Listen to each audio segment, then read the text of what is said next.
नाओखाधायाः पचयन्तां योगक्षेमो नः कल्पताम्।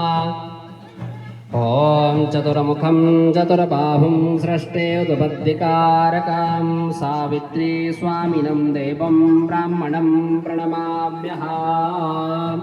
ॐ यथा चतुर्मुखो ब्रह्मा सर्वलोकपितामहः तथा त्वं मम यज्ञस्मिन् ब्रह्मा भवतुजोत्तमा।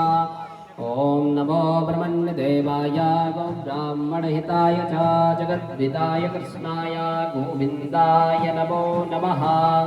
देवाधीनं जगत्सर्वं मन्त्राधीनं च देवताः ते ब्राह्मणाधीनं मन्त्रः ब्राह्मणाधीनं तस्मात् ब्राह्मणदेवतः। गुरुर्ब्रह्मा गुरुर्विष्णुः गुरुर्देवो महेश्वरः गुरुर्साक्षात् परब्रह्म तस्मै श्री गुरवे नमः।